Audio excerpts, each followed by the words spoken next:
জানো মা, শহরে এই বারান্দা বসে গল্প করাকে কত মিস করেছি।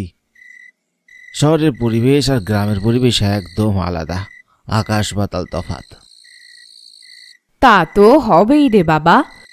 ওখানে তো মানুষ সব খুঁজে পায়, টাকা পয়সা অর্থবিত্ত সব তো ওখান থেকেই মানুষ কামাতে শুরু করে। ও জন্যই তো ওখানকার পরিবেশ আর এখানকার পরিবেশের পার্থক্য আছে। ওখানে সব কিছু যন্ত্র আর এখানে সব কিছু প্রকৃতির আশীর্বাদ। তা তুমি ঠিকই বলেছ মা, ওখানে দুটো ভালো উপার্জন করতে পারি বলেই তো এখানে এসে তোমাদের মুখে হাসি ফোটাতে পারি। না রে বাবা, তুই আমাদের কাছে থাকলেও আমাদের জন্য শান্তি। অত অর্থবিত্ত দিয়ে কি করব বলতো? এমনিতেও আমরা বুড়ো হয়ে গেছি, তুই ভালো উপার্জন করে ভালো থাক, এটাই আমাদের কামনা। আচ্ছা মা, বাবা এখনো ফিরছে না কেন? সেই দুপুরবেলা তুমি বললে বাবা সন্ধ্যার মধ্যে ফিরে আসবে, এখনো তো আসার নাম দেখছি না। শহর থেকে আজ এলাম কত আশা করে, তোমাকে আর বাবাকে সামনে বসিয়ে রেখে দু চোখ ভরে দেখবো আর কত গল্প করবো, অথচ এখন শুধু তোমাকে নিয়েই গল্প করতে হচ্ছে। আমিও তো তাই চিন্তা করছি, এতক্ষণ হয়ে গেল লোকটার আসার নাম নেই কেন? তার উপর আজ অমাবস্যা, অমন ঘন অন্ধকার রাতে কি আর বাহিরে থাকে বলতো? কই গো, এদিকে একবার এসো তো দেখি, বাছার সদাই নিয়ে এসেছি। আগামী 7 দিন আমি আর বেরোচ্ছি না।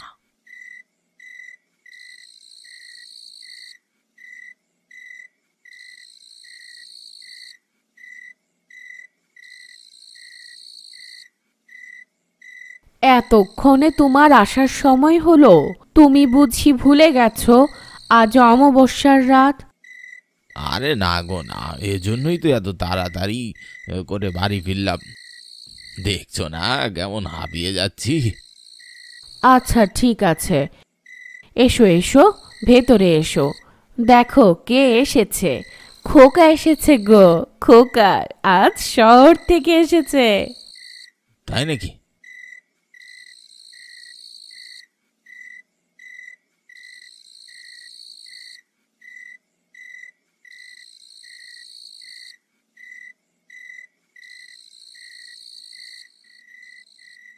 কিরে বাবা, কখন এলি তুই? এই তো বাবা, এই দুপুরেই এসেছি। তুমি এতক্ষণ কোথায় ছিলে? আর বলিস না, আজ তো অমাবস্যার রাত। আজকের পরে আগামী 7 দিন তো এই গ্রামের উপর শনির দশা চলে আসে, তাই সবাইকে নিজের ঘরে থাকতে হয়। এজন্যই পুরো সপ্তাহের বাজার একবারে করে নিয়ে এলাম। এই 7 দিন আমি আর বাইরে বেরোচ্ছি না। ভালো কথা, তুইও কিন্তু বের হতে পারবি না। তখন থেকে কি অমাবস্যা অমাবস্যা করেই যাচ্ছ, কিছুই তো বুঝতে পারছি না। 2 বছর হলো শহরে গেলাম, কই শহরে যাওয়ার আগে তো অমাবস্যা নিয়ে এমন কিছু শুনিনি। কি এমন হলো যে এখন অমাবস্যার এই 7 দিন বাইরে বের হওয়া যায় না? জয়ন্তর বাবা মা একে অন্যের দিকে তাকালেন। জয়ন্ত জীবিকা অর্জনের জন্য শহরে গিয়েছিল 2 বছর আগে। এর মধ্যে গ্রামে কখনো অমাবস্যা নিয়ে তার মা বাবাকে উতলা হতে দেখেনি সে। এবার সে ফিরে তাদের এমন আচরণ দেখে বেশ অবাক হচ্ছে। জয়ন্তর স্পষ্ট মনে হচ্ছে তার বাবা মা তার কাছ থেকে কিছু একটা লুকানোর চেষ্টা করছে। সে প্রায়ই জোর করে তার বাবা মাকে জিজ্ঞাসা করেই বসলো, কি কি হয়েছে বলো তো বাবা? তোমাদের চোখ মুখ দেখেই বোঝা যাচ্ছে কিছু একটা লুকোচ্ছ। কি হয়েছে বলো না? দেখ জয়ন্ত, তুই শহর থেকে এসেছিস, আজ একটু বিশ্রাম নে। আর আজকের রাতটা এইসব নিয়ে আর ভাবিস না। আগামীকাল সকালে না হয় আমি তো তোকে সব খুলে বলবো খন। তোর বাবা ঠিক কথাই বলছে রে বাবা, তুই আজকে আর এসব নিয়ে কোনো প্রশ্ন করিস না। রাতের বেলায় এই সব বিষয়ে কথা না বলাই ভালো। ভেতরে চল, এমনিও কিছুক্ষণের ভেতরে অমাবস্যা শুরু হয়ে যাবে। মা বাবার চাপের মুখে পড়ে জয়ন্ত আর দ্বিতীয় কোনো প্রশ্ন করল না। রাতে খাওয়া শেষ করে সবাই যার যার ঘরে ঘুমাতে চলে গেল। জয়ন্ত তার বিছানায় গায়ে লিয়ে দিয়ে ঘুমাতে যাবে, ঠিক তখনই জয়ন্তর মা তার ঘরের দরজায় কড়া নাড়লেন। জয়ন্ত উঠে বসে নিজে নিজে বলল,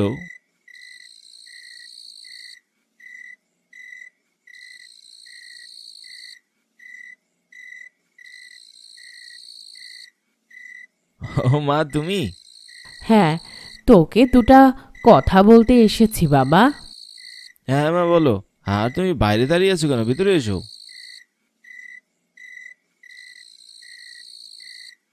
এই যে তুই আমার খটখটানিতে দরজা খুললি, আজকের রাতের জন্য এটাই যেন শেষ দরজা খোলা হয়। এরপর যতই তোর দরজায় কেউ খটখট আওয়াজ করুক, তুই কিন্তু দরজা খুলবি না।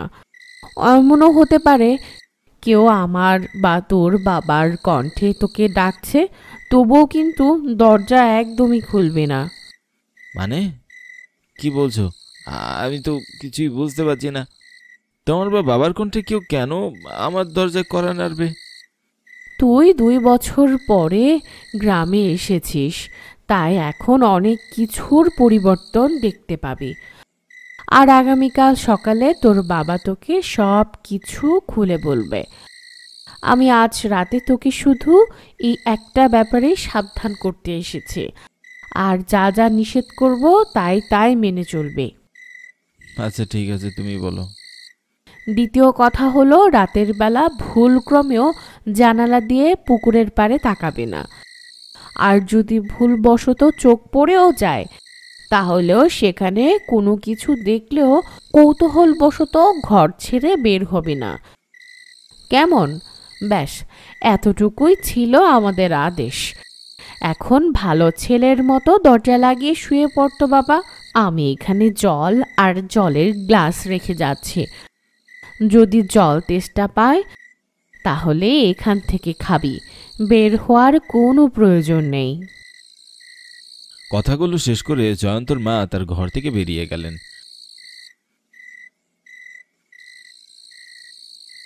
জয়ন্ত দরজা লাগিয়ে খানিকক্ষণ তার মায়ের কথাগুলো নিয়ে ভাবতে লাগলো। মা বাবা যে কেন এমন করছে কিছুই বুঝতে পারছি না।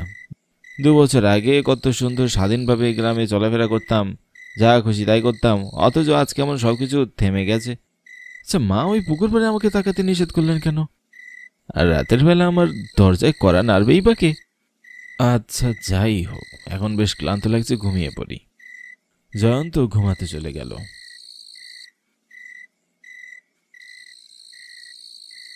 ঘড়িতে রাত 2টো বাজে। চারিদিকে শুনশান নীরবতা।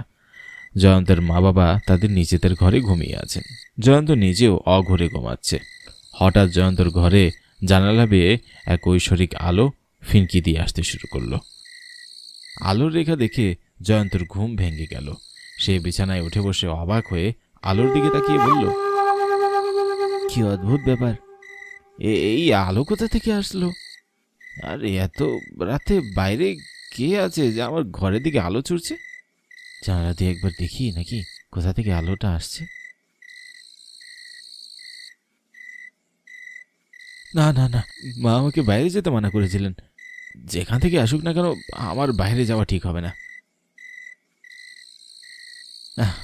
এভাবে আর ঘুমানো যায় না। এত কৌতূহল নিয়ে কি আর ঘুমানো যায়? যা হবে হোক, অন্তত একবার তাকিয়ে দেখি ওখানে কি আছে।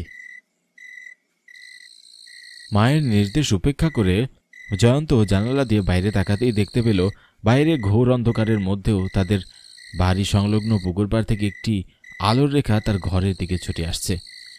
সে আরো ভালো করে নজর দিতেই দেখতে পেল একটি মেয়ে সে পুকুর পাড়ে বসে আছে।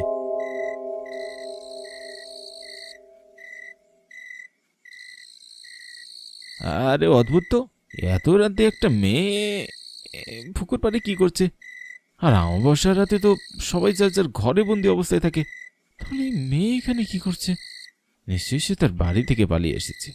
একজন পুরুষ মানুষ হিসাবে এটা আমার দায়িত্ব, একটা মেয়েকে তার বাড়ি অব্দি পৌঁছে দেওয়া। তা না হলে যদি কোনো ক্ষতি হয়ে যায়, পরে তো আমার নিজেকেই অপরাধী মনে হবে। জয়ন্ত এবার তার মায়ের সর্বশেষ আদেশ অমান্য করে নিজের ঘর থেকে বেরিয়ে গেল।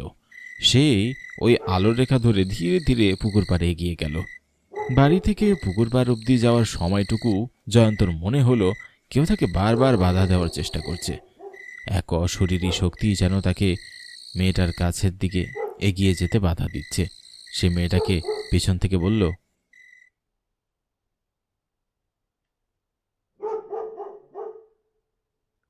এই যে শুনছেন, কে আপনি? এত রাতে পুকুর পাড়ে কি করছেন? মেয়েটা জয়ন্তর কথার কোনো উত্তর দিল না, এমনকি সে এক চুলও নড়ল না। আরে অদ্ভুত তো, কানে শোনে না নাকি মেয়েটা? কোনো উত্তর দিচ্ছে না কেন? এই যে শুনছেন, আপনার সাথে একটু কথা বলতে যাচ্ছি, চুপ করে আছেন কেন? অবশেষে মেয়েটা নিঃশব্দে উঠে দাঁড়ালো। সে জয়ন্তর দিকে ঘুরে তাকাতেই জয়ন্তর পুরো শরীর হিম হয়ে গেল। মেয়েটার গায়ে একটি পাতলা চাদর, সেই চাদর দিয়ে তার চেহারার ভিতরের অংশটুকু বেশ স্পষ্ট বোঝা যাচ্ছে। তাতেই বোঝা যাচ্ছে মেয়েটি কোনো সাধারণ মেয়ে নয়, বরং একটা অতৃপ্ত আত্মা। তার ঠোঁটে লেগে থাকা অশরীরী হাসিতে মুখ দিয়ে বেরিয়ে আসছে রক্ত, পুরো শরীর আধা পোড়া।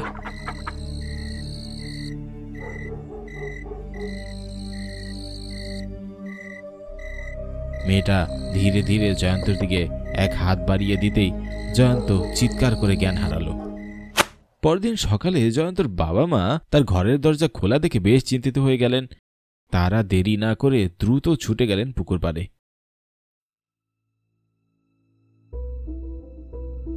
সেখানে গতরাতে জয়ন্তর গায়ে পড়ে থাকা জামা প্যান্ট এক কোনায় পড়ে থাকতে দেখে তার মা বাবা কান্নায় ভেঙে পড়লেন। ও আমার কি সর্বনাশ হয়ে গেল রে, আমার ছেলেটাকেও দিয়ে গেল। বিধাতা, একদিন দেখার আগে তুই আমার মরণ দিলে না। জয়ন্ত রে বাবা, জয়ন্ত তুই ফিরে আয় বাবা। গত রাতে পই পই করে ছেলেটাকে বারণ করেছিলাম। ইস, যদি তুমি ছেলেটার সাথে কালকে থাকতে তাহলে এমনটি হতো না। তোমার ছেলেটাকে তুমি আটকে রাখতে পারতে। খোকা, মানিক আমার। প্রায় 2 বছর আগে জয়ন্তর চলে যাওয়ার পর জয়ন্তদের বাড়ির পাশের এই পুকুর পাড়ে এক মেয়ে আত্মহত্যা করে। তাকে তার বাড়ি থেকে জোর করে বিয়ে দিচ্ছিল। সেই দুঃখ সে না সইতে পেরে পুকুরে ঝাঁপ দেয়। সময়টা ছিল অমাবস্যার রাত। সেদিনের পর থেকে প্রতি অমাবস্যার রাতে মেয়েটি পুকুর থেকে উঠে এসে একটা করে অবিবাহিত ছেলেকে তার সাথে নিয়ে যায়, যার বর্তমান শিকার হল জয়ন্ত।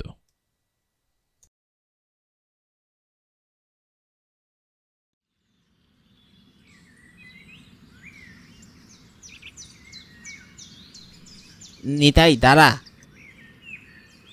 কিছু বলবে কাঞ্চনদা? ক্রিকেট খেলতে যাব, চল। কিন্তু আমি তো এখন গণেশকে নিয়ে মাঠে যাচ্ছি। কাজ বাদ দিয়ে খেলতে গেলে কাকা খুব রাগ করবে, মারও দিতে পারে।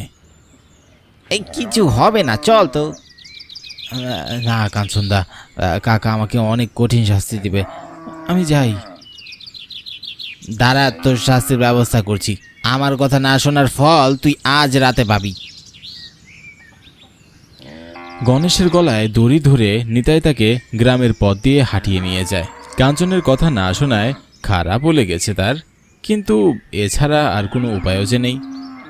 মা বাবা হারা এতিম নিতাই, আপন বলতে তার শুধু একজন হরণ কাকা।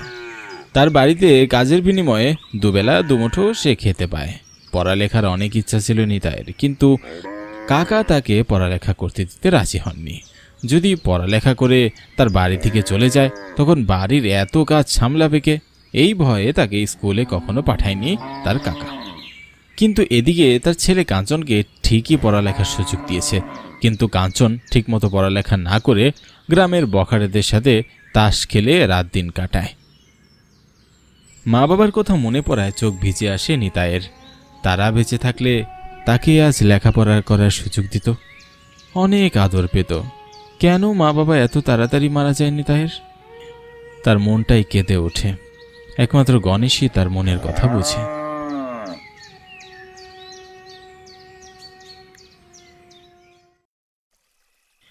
রাত হতেই নিতাই গণেশের পাশে গোয়াল ঘরে ঘুমায়। তার নিজের বাড়ি আছে, কিন্তু সে বাড়িতে তার জায়গা হয় না।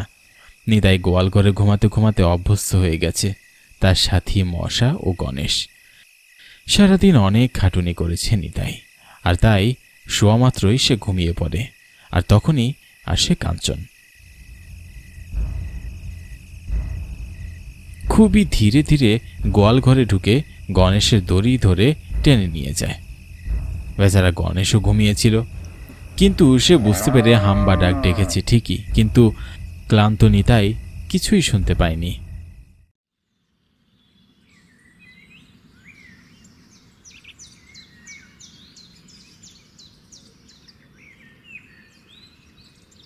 সকালে ঘুম থেকে উঠেই নিতাই খেয়াল করে দেখে ঘরে গণেশ নেই।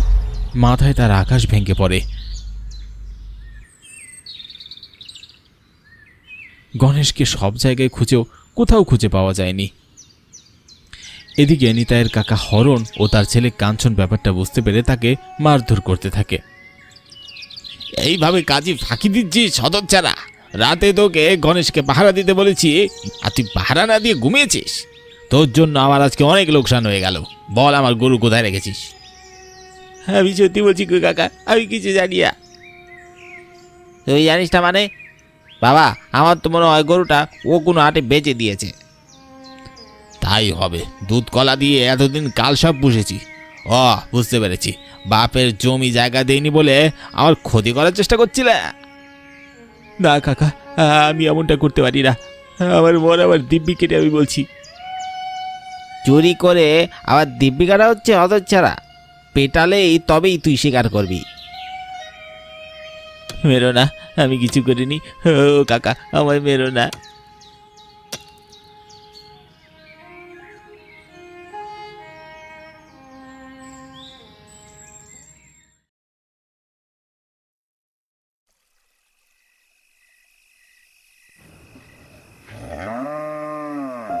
গরুর ডাক শুনতে পেয়েছিস তোরা? না তো, আমরা তো কিছুই শুনতে পাচ্ছি না। তাহলে কিছুক্ষণ আগে যে আমি গরুর ডাক শুনলাম। কাঞ্চন, ও কাঞ্চন, আমি তোর পাশে। শুনতে পাচ্ছিস?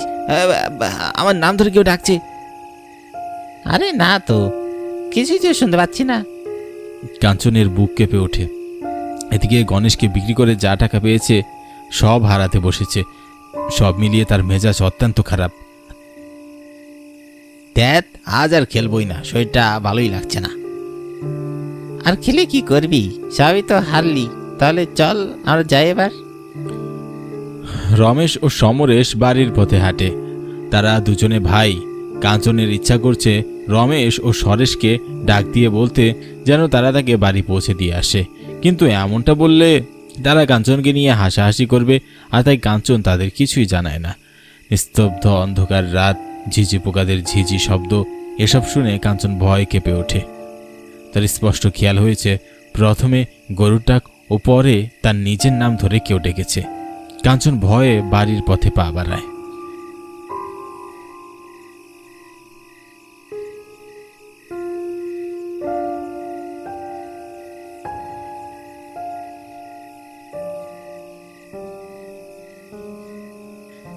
কাঞ্চন রাস্তার দুপাশে গাছগাছালির দিকে ভয়ার্ত দৃষ্টিতে তাকায়। তার কেন যেন মনে হচ্ছে খুব খারাপ কিছু হতে যাচ্ছে তার সাথে।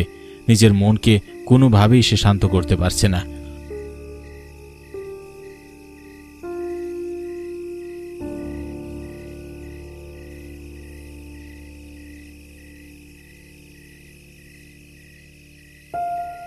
আর তখনই কান খাড়া করে কাঞ্চন শুনতে থাকে।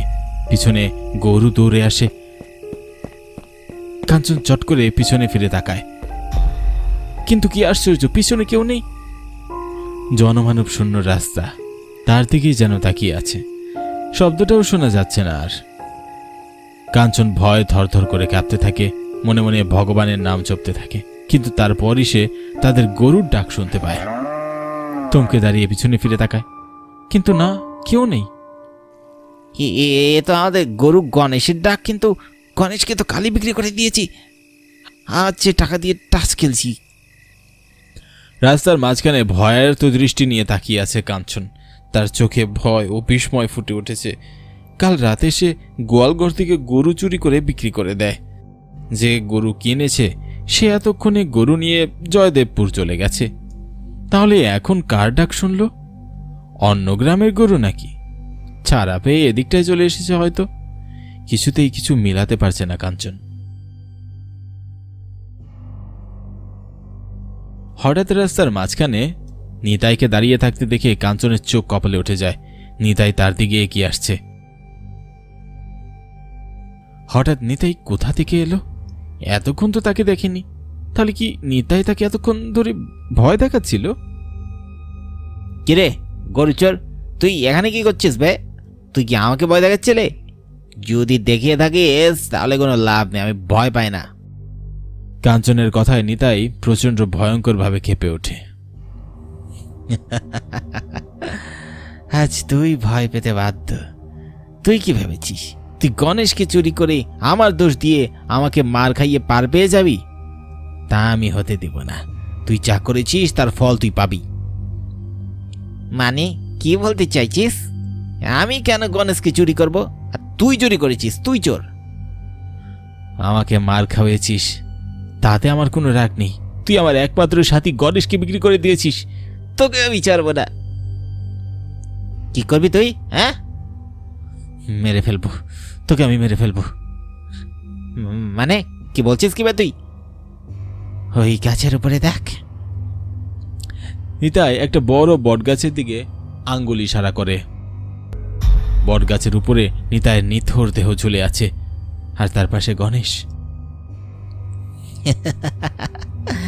এবার ভয় পেয়েছিস? নিতাই হঠাৎ ভয়ঙ্কর মূর্তি ধারণ করে। তাকে দেখে কাঞ্চন কাঁপতে থাকে থরথর করে। নিতাই হুঙ্কার দিয়ে ওঠে, মা বাবা হারাই এতিম আমি। আমার বাবা যে সম্পদ রেখে গেছে তা দিয়ে আমি দিব্যি চলে গেতে থাকতে পারতাম, কিন্তু তোরা অন্যায়ভাবে আমার বাবার রেখে যাওয়া সম্পদ আত্মসাৎ করেছিস। তাতেও তোরা ক্ষান্ত হসনি। আমাকে দিনের পর দিন অত্যাচার করেছিস, কিন্তু আর না। এবার তোদের সবগুলোকে আমি মেরে তারপর আমি শান্তি পাবো।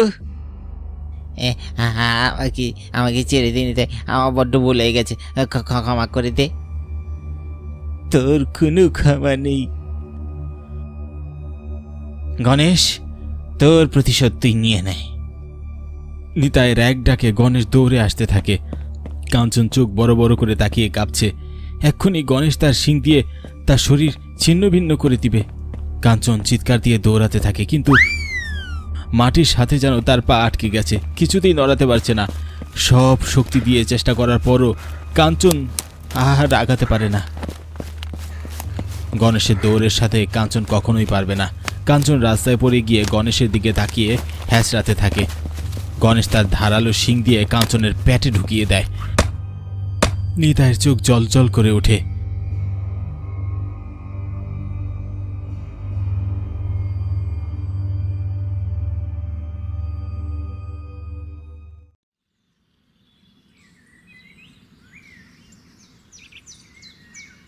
সকাল সকাল নিতাইয়ের কাকা কাস্তে হাতে নিয়ে তার ধান ক্ষেতের দিকে এগিয়ে যায়। পথে বটগাছের সামনে মানুষের হট্টগোল দেখে সে ভিড় ঠেলে এগিয়ে গিয়ে যা দেখে তাতে তার শরীর কাঁপতে থাকে। নিতাইয়ের নিথর দেহ বটগাছের ডালে ঝুলছে, আর গাছের নিচেই পড়ে আছে কাঞ্চনের রক্তাক্ত দেহ। পাশে গণেশও পড়ে আছে। সবাইকে একসাথে মৃত অবস্থায় দেখে হরণের মাথা ঘুরতে থাকে।